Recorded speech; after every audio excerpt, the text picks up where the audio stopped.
Detective Sarah Chan brushed away the beads of sweat that clung to her forehead as she maneuvered her way through the crowded streets of Seattle. The summer sun bore down mercilessly, turning the usually mild and temperate Pacific Northwest into an unexpected furnace.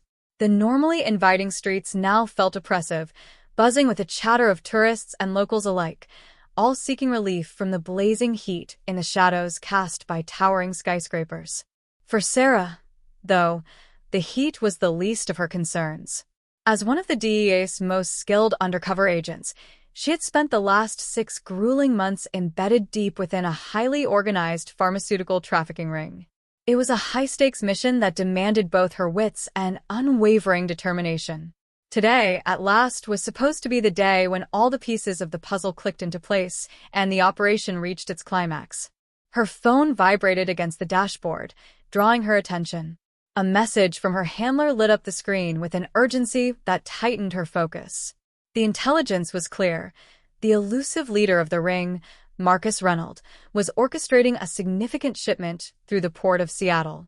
Months of effort had gone into earning Reynolds' trust, a painstaking process filled with risks and close calls. But now, Sarah was closer than ever to dismantling his entire criminal network, and the weight of that responsibility pressed heavily on her shoulders. As her unmarked vehicle crept through the congested traffic, her mind raced, mapping out the steps for the operation. The streets were alive with activity, people darting across crosswalks, street vendors calling out their wares, and car horns echoing in frustration. Yet, amidst the chaos, Sarah's sharp instincts picked up something unusual. In the reflection of her rearview mirror, she noticed a white SUV trailing her. It wasn't the first time she'd seen it. For the past 15 minutes, the vehicle had mirrored every turn she made. Her gut tightened. "This can't be a coincidence," she muttered under her breath. She decided to test her suspicion, making an abrupt right turn onto a quieter street. The SUV followed. Her pulse quickened as adrenaline began to surge. Without hesitation, Sarah made another sharp turn, then another, weaving through the city's labyrinthine streets. Yet, no matter how unpredictable her route, the white SUV remained steadfastly behind her. It was no random tale. This was deliberate. Reaching for her radio, she prepared to alert her team, her fingers brushing the button. But before she could speak, her rearview mirror lit up with an unwelcome sight, flashing red and blue lights. A surge of disbelief washed over her. The SUV was a police vehicle. Unmarked, yes, but unmistakably law enforcement. She pulled over, her heart pounding against her ribs. This was not part of the plan. No local authorities were supposed to interfere with today's operation. Grabbing her DEA credentials, she prepared to clarify what she assumed was an unfortunate misunderstanding. The officer who approached her window was imposing, tall, and broad-shouldered. His face, framed by graying hair, was locked in a permanent scowl that made his authority palpable. The nameplate on his uniform read Captain Morrison, and his demeanor was anything but friendly. "License and registration," he barked, barely sparing her a glance. "Captain," Sarah began, her tone firm but professional, "I'm Agent Sarah Chan with the DEA. I'm currently engaged in an active operation." She held out her credentials, the weight of unease settling deep in her gut. Morrison barely glanced at the badge. His lip curled in a sneer. "Step out of the vehicle," he ordered, his voice cold and unyielding. Sarah blinked, momentarily stunned by his hostility. "Sir, I don't think you understand. I'm a federal agent in the middle of an ongoing investigation. If you could just contact your supervisor." "I said step out of the vehicle," Morrison interrupted, his voice rising sharply. The edge in his tone drew the attention of nearby pedestrians, some of whom slowed to watch the scene unfold. Phones appeared in hands, cameras aimed in her direction. Sarah's mind raced. Something wasn't adding up. This was far from standard procedure, and Morrison's aggressive behavior was setting off every alarm bell in her head. But she also knew one wrong move could unravel months of hard work. Drawing unnecessary attention wasn't an option, not with the operation hanging in the balance. Still, her instinct screamed that this wasn't just a misunderstanding. Something far more sinister was at play, and she needed to figure it out. Fast. "Captain, I'll cooperate," Sarah said with measured calm, her voice steady despite the turmoil within. "But I need you to understand that I'm a federal agent, and this stop is actively interfering with an ongoing investigation." She slowly reached for the door handle, deliberately keeping her movements controlled to avoid escalating the situation. The summer heat seemed to intensify as the tension thickened in the air. As soon as Sarah stepped out of the car, Morrison grabbed her arm with unnecessary force. Before she could react, he spun her around and slammed her against the vehicle. The rough treatment caught her off guard, and the sting of the handcuffs biting into her wrists only added to her discomfort. The metallic click of the cuffs snapped through the air, audible even over the gasps of onlookers gathering nearby. Whispers rippled through the crowd, their murmurs mixing with the faint hum of distant traffic. "Federal agent, huh?" Morrison sneered, his voice dripping with disdain. "We'll see about that." Sarah winced, her wrists straining against the cuffs, but she kept her composure. Her sharp eyes scanned her surroundings, looking for any possible ally or clue. Through the growing crowd of curious spectators, she spotted a young officer standing near the unmarked SUV. The nameplate on his uniform read Officer Rivera, and his expression betrayed his unease. He shifted uncomfortably, his eyes flicking between Morrison and Sarah as if he was wrestling with his conscience. "Captain," Rivera began hesitantly, his voice tinged with uncertainty, "she does have federal credentials. Shouldn't we at least verify?" "Get back in the car, Rivera," Morrison barked, cutting him off sharply. "I'll handle this." Rivera retreated reluctantly, his face tight with doubt, but Sarah caught the look in his eyes. He wasn't convinced, and that flicker of hesitation gave her a sliver of hope. As Morrison shoved her toward his vehicle, Sarah's keen instincts caught something unusual. Peeking out from his jacket pocket was a small package emblazoned with a logo she knew all too well. It was the same emblem used by Reynolds' drug operation, a detail only someone deeply involved would recognize. Her stomach dropped as realization dawned. This wasn't just a power trip or a misunderstanding. Morrison was in deep with Reynolds' organization. He wasn't merely a corrupt cop. He was an active player in the criminal empire she was working to dismantle. Her phone buzzed in her pocket, a sharp reminder of her team awaiting her signal. They'd be wondering why she wasn't in position by now. Every second spent here jeopardized the mission, but worse, she was now in the hands of someone working for the enemy. Morrison roughly guided her into the back seat of the SUV, slamming the door shut behind her. As the vehicle pulled away from the curb, leaving the murmuring crowd and a conflicted Officer Rivera behind, Sarah knew her situation had taken a dangerous turn. The SUV weaved through the city with unsettling precision. Morrison avoided the main streets, opting instead for back roads and narrow alleys. The route felt erratic, but Sarah's mind remained razor-sharp. She memorized each turn, each landmark, creating a mental map that might prove vital later. Her training had prepared her for scenarios like this, but being thrust into the reality of it was far more harrowing. "You really thought you could come into my city and start poking around without consequences?" Morrison's voice was cold, a bitter mix of anger and mockery. He glanced at her briefly in the rearview mirror, his steely gaze filled with menace. "Reynolds sends his regards." The pieces of the puzzle clicked into place with horrifying clarity. Morrison wasn't just helping Reynolds' operation from the sidelines. He was a pivotal cog in the machine. This explained the drug ring's remarkable efficiency and their ability to evade law enforcement scrutiny. They had protection at the highest levels. "How long have you been on Reynolds' payroll, Morrison?" Sarah asked, her tone controlled despite the storm of anger brewing inside her. "Does your entire department know they're working for a drug trafficker, or are you keeping all the glory for yourself?" Morrison's knuckles tightened around the steering wheel, his expression darkening. "You don't know anything about the city or how it works," he snapped. His voice was defensive, almost bitter. "Sometimes, keeping the peace means making deals with devils. Reynolds keeps the streets orderly. No turf wars. No unnecessary bloodshed. That's more than you can say for most cities these days." His words struck a nerve, but Sarah kept her composure. She knew better than to rise to his bait. Instead, she focused on the truth buried beneath his self-serving justifications. Morrison wasn't just compromising his oath as an officer, he was enabling the very chaos he claimed to prevent. As the SUV sped through the deserted streets, Sarah's mind worked furiously. She needed a plan, something to turn the tables before it was too late. Her team would come looking for her, but would they be in time? Gang wars, no territory disputes. Everyone gets their cut, and everyone stays happy, Morrison spat, his voice a mix of pride and justification.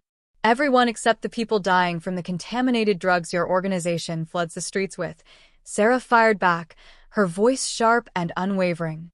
Or did you conveniently forget about the teenagers who overdosed last month? Morrison's expression darkened, a flicker of annoyance flashing across his face. Casualties happen in every business, he replied coldly. The alternative is chaos, streets running red with blood, turf wars tearing the city apart. The SUV turned down a desolate industrial road lined with rusting fences and abandoned warehouses. The further they drove, the quieter the city seemed, as though they were stepping into a forgotten corner of Seattle. Sarah's pulse quickened. This wasn't just an interrogation. Morrison was taking her somewhere off-grid, where anything could happen without witnesses. But then, in her peripheral vision, something caught her attention. A familiar sedan followed at a cautious distance, attempting to remain inconspicuous. Her heart skipped a beat. Officer Rivera. He hadn't given up. Maybe, just maybe, he wasn't as corrupted as his superior after all. Morrison pulled into the cavernous mouth of a derelict warehouse, its massive metal door screeching as it rolled closed behind them. The inside was vast and eerily quiet, filled only with the echoes of their footsteps. Dust danced in the streaks of sunlight streaming through the grimy windows, and the air smelled of rust and decay.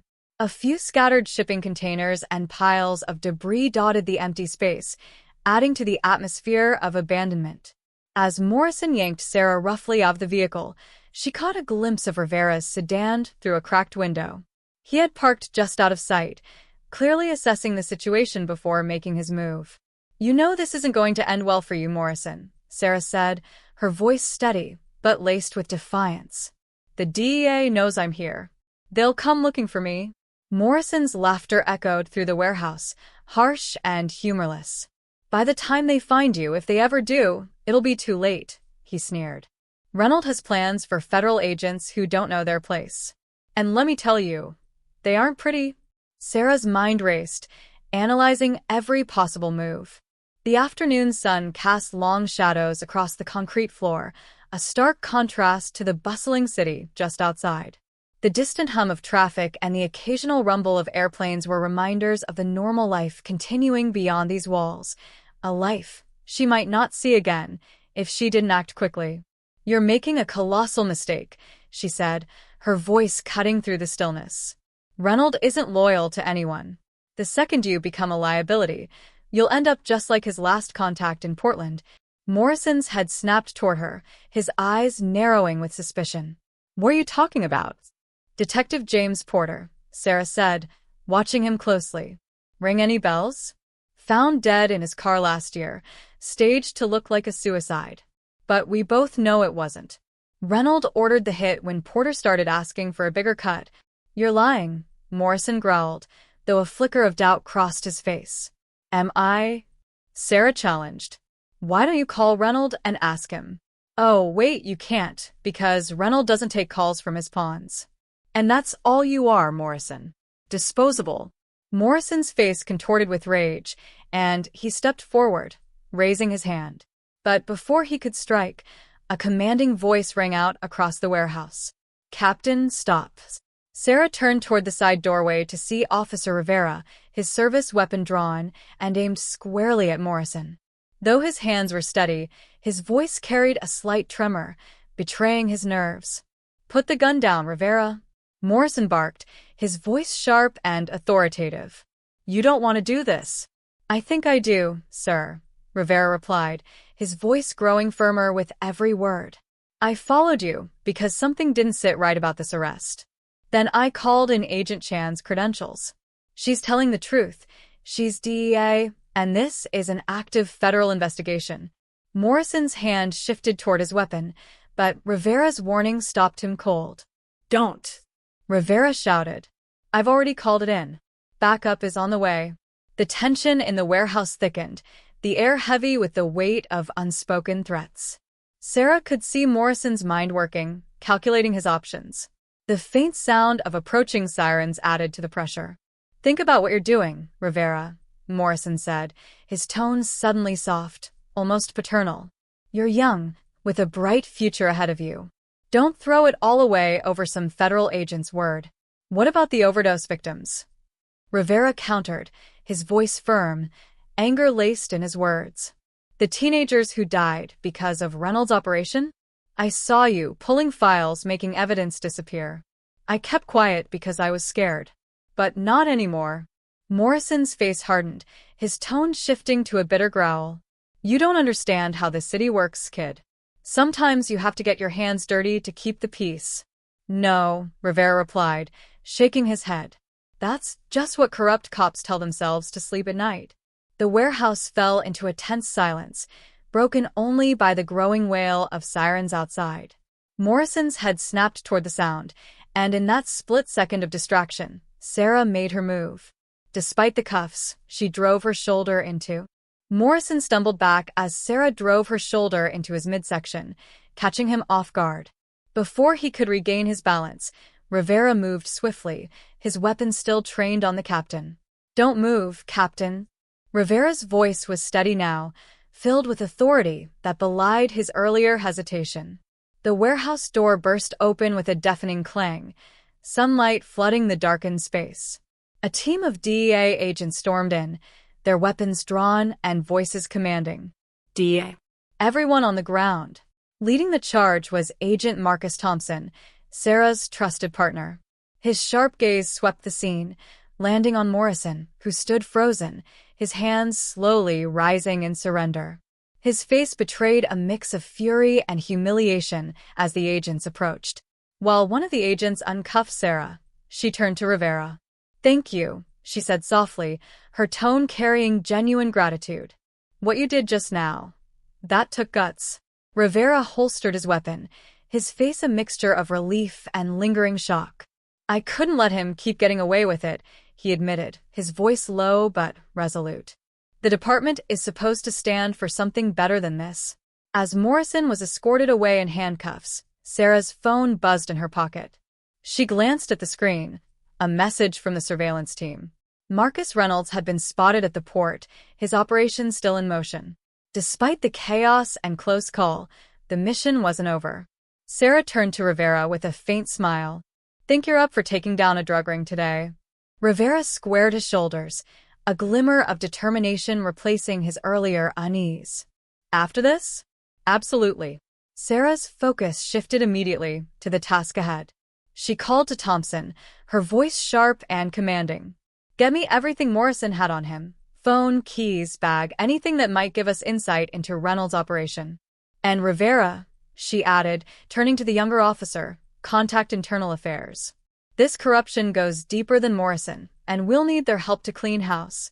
The warehouse transformed into a hive of activity, agents securing the area, documenting evidence, and coordinating the next steps. Despite the lingering tension, Sarah felt a familiar surge of adrenaline. They were closer than ever to dismantling Reynolds' network, and Morrison's arrest might prove to be a crucial piece of the puzzle. As she and Rivera exited the warehouse, the wail of sirens faded, replaced by the hum of the city beyond. She watched as Morrison was loaded into a DEA vehicle, his eyes still burning with defiance. But there was no time to dwell on the small victory. Reynolds was still out there, and every second mattered. Walking beside her, Rivera's face was pale but determined. What's next? He asked, his voice tight with adrenaline. Sarah's phone buzzed again. She checked the screen, a surveillance update. Reynolds spotted at Pier 34. Shipment inbound.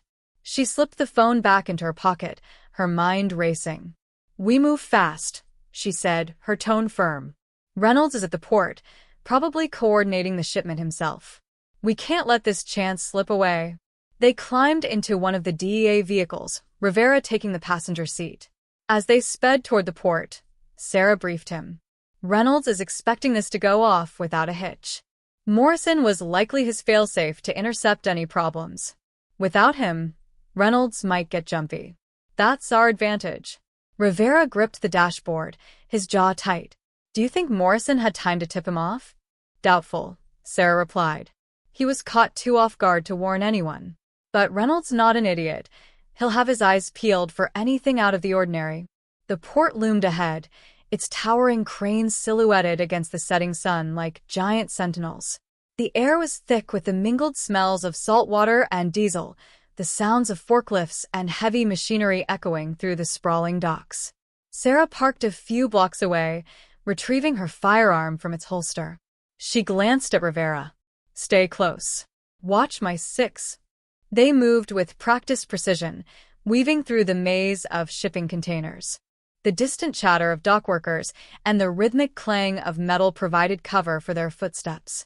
Sarah's eyes swept the area, every shadow and movement scrutinized. Finally, she spotted them, a group of men huddled near a large container. Their postures were tense, their movements deliberate. And in the center stood Marcus Reynolds, tall and lean, exuding an air of controlled menace. This is it, Sarah whispered to Rivera, signaling for her team to fan out and take positions around the perimeter. The agents moved silently, encircling the target without drawing attention. Reynolds glanced at his watch, irritation flickering across his face. He barked an order to one of his men, his voice sharp. Sarah counted 6 armed guards, not ideal, but manageable with the element of surprise. She nodded to Rivera. On my signal. They crept closer, the shipping containers providing cover as they closed the distance. Sarah steadied her breathing, her focus narrowing to the target. Then, with a firm and commanding voice, she stepped into the open, her weapon raised. DEA. Drop your weapons. Chaos erupted. Reynolds' men scrambled into action, some reaching for their weapons while others ducked for cover behind crates and containers. The sharp crack of gunfire echoed through the port as Sarah's team moved in, precision and training taking over. Reynolds, his face a mask of fury, barked commands to his men, but the DEA agents had already gained the upper hand. One of the guards attempted to fire, but Rivera reacted quickly, his shot disarming the man before he could take aim. Stay down, Rivera yelled, his voice steady despite the adrenaline pumping through his veins. Sarah advanced methodically, her eyes locked on Reynolds. He ducked behind the container, shouting into a radio. We're compromised. Pull back and dump the shipment. Not on my watch, Sarah thought. She signaled to Thompson, who was flanking from the opposite side. Cut him off, she ordered, her voice sharp over the chaos. Thompson moved quickly, his team corralling the fleeing guards while another agent disarmed the men who surrendered. Sarah pressed forward, spotting Reynolds as he darted toward an exit. Reynolds, she shouted. It's over. Stop running. But Reynolds didn't stop. He bolted down an alley between containers, his tall frame disappearing into the shadows. Stay on him, Sarah called to Rivera, who was already chasing after the fleeing suspect. The chase was a blur of motion, their footsteps echoing off the steel walls of the port. Reynolds vaulted over a stack of crates, but Rivera was faster, his determination propelling him forward. As they emerged onto an open stretch of the dock, Reynolds reached for a pistol tucked into his waistband. Sarah saw it and didn't hesitate. Drop it, she commanded, her weapon trained on him. Reynolds hesitated for a fraction of a second, his eyes darting between Sarah and Rivera, who had him flanked. His hand hovered near the gun, but he seemed to recognize the futility of his situation. With a growl of frustration, he tossed the weapon to the ground and raised his hands. Smart choice, Sarah said, advancing cautiously. She holstered her gun and quickly cuffed him, her grip firm as she pulled him to his feet. You've got nothing on me, Reynolds sneered, his bravado returning. I've got lawyers who'll tear your case apart. Sarah smirked, unfazed by his threats. We'll see about that. Morrison singing like a bird, and we've got enough evidence to bury you and your entire operation. Rivera stepped forward, his breath heavy from the chase, but his gaze unwavering. You destroyed lives for profit. That ends today. Reynolds glared at him but said nothing, his jaw tight with suppressed rage. As the team secured the scene and the remaining guards were taken into custody, Sarah felt the weight of the day begin to lift. This wasn't the end. There would be interrogations, paperwork, and likely more arrests, but it was a decisive blow against Reynolds and the corruption that had infiltrated the city. She turned to Rivera, who stood watching the chaos settle around them. You did good today, she said, her tone sincere. Rivera nodded, a faint smile breaking through his serious expression. Couldn't have done it without you. Sarah glanced at Reynolds, now being loaded into the back of a DEA vehicle. This is just the start. The city's got a lot of healing to do, but at least now it's got a fighting chance. The sun dipped lower on the horizon, casting long shadows across the port. The operation wasn't over, but the tide had turned. For the first time in a long while, Sarah felt hope, not just for the case but for the city she had sworn to protect. Shots echoed off the metal shipping containers as chaos unfolded. Rivera stayed close to Sarah, his movements precise and measured. Reynolds locked eyes with her, a slow, taunting smile creeping across his face. Without a word, he turned and bolted, weaving between the towering rows of containers. Damn it! Sarah cursed, taking off after him. Rivera followed, their footsteps pounding in sync across the concrete ground. Reynolds was quick, but Sarah's determination pushed her faster. She rounded a corner and spotted him ahead, sprinting toward a waiting black SUV. Reynolds, stop, she shouted, her voice cutting through the din of sirens in the distance. He glanced back, his expression smug. Too late, agent, he called over his shoulder, reaching for the SUV's door. But before he could climb in, Rivera's voice rang out, sharp and commanding. Freeze. Rivera stood at the end of the alley, his gun aimed squarely at Reynolds. The suspect froze, his eyes darting between Sarah and Rivera, calculating his odds. Sarah stepped closer, her weapon steady.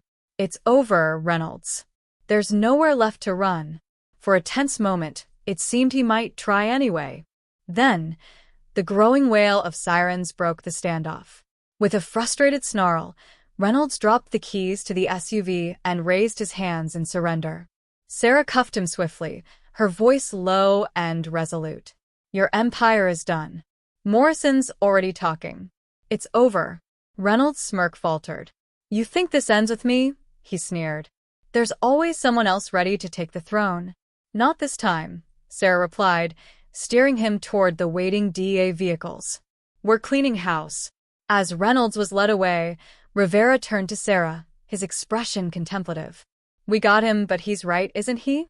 There's always someone else. Sarah met his gaze, her voice steady despite the weight of his words. That's why we stay vigilant. One victory at a time. They stood in the fading light, the enormity of what they'd accomplished settling in. The battle wasn't over, but today, they'd made a difference, and for now, that was enough. The port bustled with activity, flashing lights, agents cataloging evidence, and the hum of voices exchanging orders. Sarah watched as Reynolds was loaded into the back of a secure DEA van. His cold stare still radiated defiance, but beneath it, she caught a flicker of something else, uncertainty. The facade of invincibility had cracked. Rivera stood beside her, his hands on his hips, his eyes scanning the controlled chaos. It doesn't feel real, he said, his voice low. I used to idolize some of these guys, Morrison, Reynolds. They seemed untouchable. They count on that, Sarah replied, her gaze distant. On people looking up to them, thinking they're above the law. That's how corruption spreads.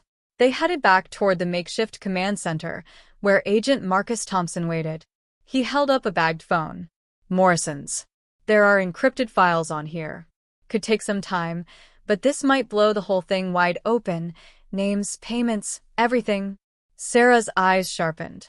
Get it to the tech team. I want those files cracked yesterday. Thompson nodded and hurried off. Rivera watched him go before turning back to Sarah. What happens to Morrison now? He'll face charges, she said. With what he knows, he'll probably cut a deal to reduce his sentence. But his career? It's over. And the department? Internal affairs will clean house, she said, her tone firm. People will fall. It won't be easy, but it's a start. There are always more shadows, Rivera. But today, we lit a candle. Rivera exhaled deeply. I'll be testifying, won't I? Sarah's expression softened. Yes. You were brave today. You did the right thing.